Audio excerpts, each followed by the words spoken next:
आज की इस वीडियो में हम देखेंगे 11th क्लास के एक बहुत ही बेहतरीन चैप्टर जिसका नाम है रोटेशनल मोशन। मैं एमडी आलम सर और आप बने रहिए foundation physics with MD Alam sir के साथ। इस चैप्टर का पहला टॉपिक है रोटेशनल मोशन।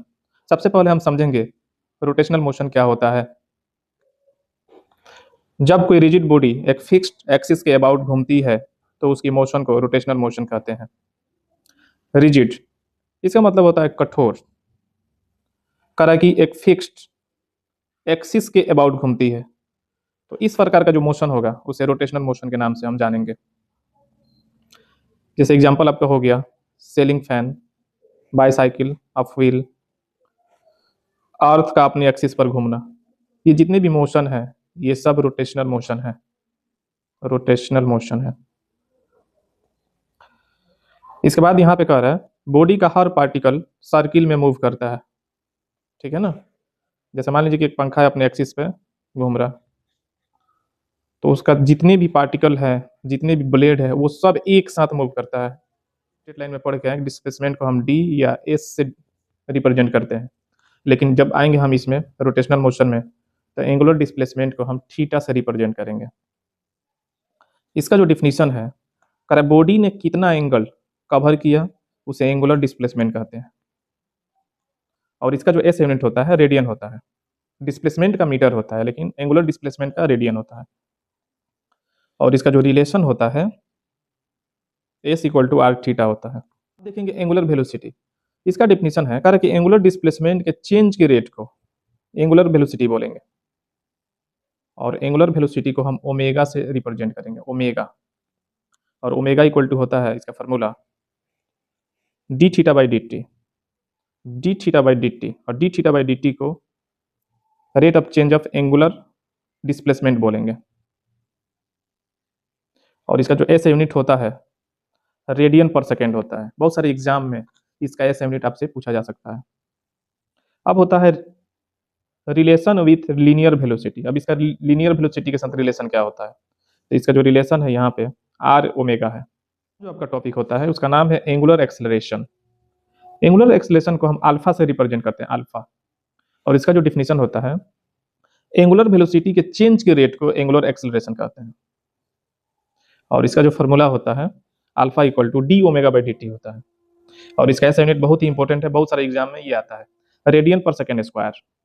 अब आता है आपका इक्वेशन ऑफ रोटेशनल मोशन। जैसे हम लोग equation of motion motion in straight line में देखे थे, तो सबसे पहले हम देखेंगे यहाँ पे पहला इसका equation omega equal to omega naught plus alpha T.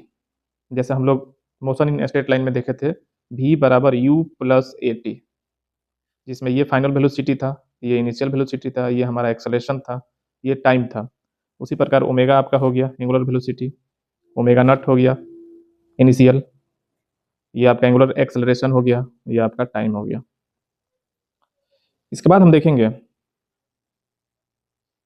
दूसरा इक्वेशन।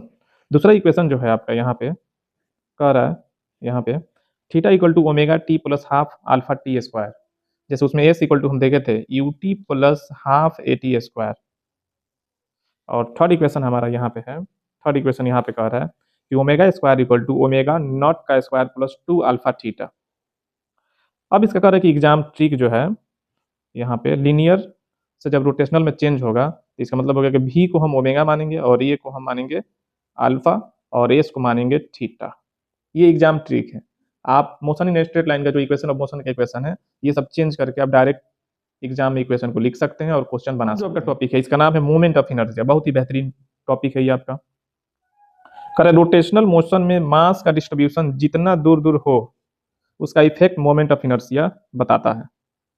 और मोमेंट ऑफ इनर्शिया का जो फॉर्मूला है I equal to summation m r square, या generally I equal to m r square आप बोल सकते हैं। ठीक है।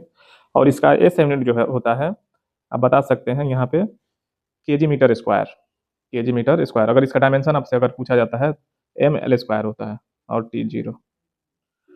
यहाँ पे कह रहा है मास प्लस मास ज्यादा प्लस डिस्टेंस ज्यादा, इसका मतलब हो गया मोमेंट ऑफ इनर्शिया ज्यादा। मोमेंट ऑफ इनर्शिया को हम आई से रिप्रेजेंट करते हैं। इसके बाद का जो आपका टॉपिक है उसका नाम है स्टैंडर्ड मोमेंट ऑफ इनर्शिया। ये बहुत इंपॉर्टेंट है। जैसे मान लीजिए कि अगर थिन रड है, बॉडी जो हमारा है थिन रड है, एकदम पतला सा रड है, और मोमेंट ऑफ इनर्शिया उसका सेंटर से हम निकाल रहे हैं, तो मोमेंट ऑफ इनर्शिया कितना होगा, तो 1/12 1/12 ml² होता है। ये एग्जाम के लिए बहुत इंपॉर्टेंट है। अगर थिन रड है, अगर उसके इंड से हम अगर निकाल रहे हैं मोमेंट ऑफ इनर्शिया, तो आई हमारा होगा 1/3 ml²। अगर मान लीजिए कि रिंग है और उसका सेंटर का मोमेंट ऑफ इनर्शिया कितना होगा, तो mr² होगा। डिस्क है, उसका सेंटर का कितना होगा, तो हाफ mr² होगा।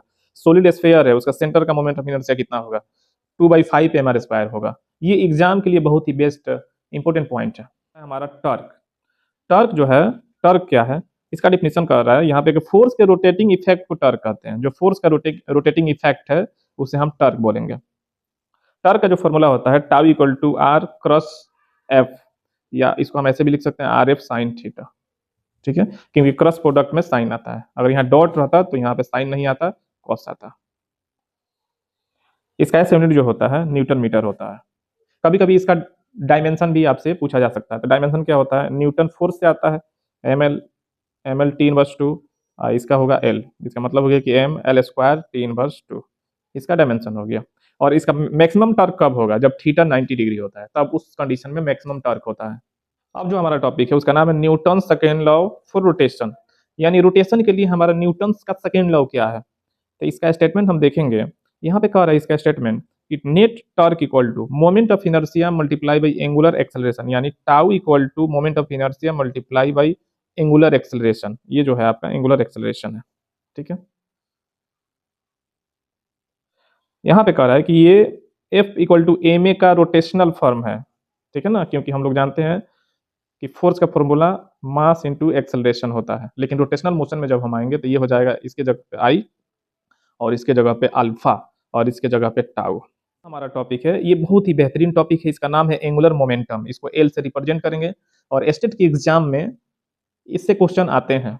इसका फॉर्मूला हो या डायमेंशन हो या एस यूनिट हो, ये डायरेक्ट आपसे पूछा जाता है। इसका जो डिफिनीशन होता है, रोटेशनल मोशन का momentum equal to angular momentum होता है, यानी एल इक्वल टू होता है आई ओमेगा। और ये जो है वेक्टर क्वांटिटी है, और इसका जो रिलेशन होता है टाउ इक्वल टू, रिलेशन जो होता है tau equal to d l by D T होता है। ये इसका रिलेशन होता है। अब है हमारा law of conservation of angular momentum. अब देखेंगे हम ये क्या कहता है। इसका स्टेटमेंट जो होता है, अगर सिस्टम पर एक्सटर्नल टर्क 0 हो तो एंगुलर मोमेंटम कांस्टेंट रहता है, यानी I1 omega 1 equal to I2 omega 2, ठीक है। अब देखेंगे एग्जाम्पल क्या कह रहा है। इसका एग्जाम्पल है ice skater spinning chair experiment, ठीक है ना। अगर आई कम होगा तो डब्ल्यू ज्यादा होगा, यानी आई अगर कम होता है तो डब्ल्यू जो होगा वो ज्यादा होगा, अगर ये कम होगा तब। अब हमारा है यहाँ पे कर रोटेशनल काइनेटिक एनर्जी।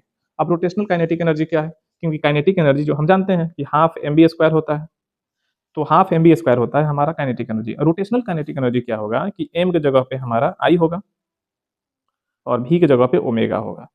तो इस फॉर्मूला को हम बोलेंगे रोटेशनल काइनेटिक एनर्जी। जैसे यहाँ पे कह रहा है हाफ आई ओमेगा स्क्वायर, ये लीनियर काइनेटिक जैसा ही ये कंसेप्ट है, ठीक है ना।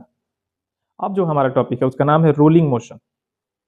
अब रोलिंग मोशन का डिफिनेशन क्या कहता है, ये कह रहा है कि जब बॉडी स्लिप किए बिना रोल करे तो उसे रोलिंग मोशन कहते हैं। इसका कंडीशन क्या है, कंडीशन ये होता है कि यहाँ से v इक्वल टू होगा आर ओमेगा, ये इसका कंडीशन है। अब टोटल काइनेटिक एनर्जी का फॉर्मूला क्या है, टोटल काइनेटिक एनर्जी का फॉर्मूला हो जाएगा यहाँ पे k equal to half mv² plus half I omega square. अब जो आपका टॉपिक है इसका नाम है मोस्ट इंपोर्टेंट एग्जाम पॉइंट्स। तो हम ये रिलेशन देखें, ये रिलेशन पूछता है आपसे, इसको वेक्टर फॉर्म में भी पूछ सकता है आर ओमेगा। ये tau equal to I cross alpha, ये आपका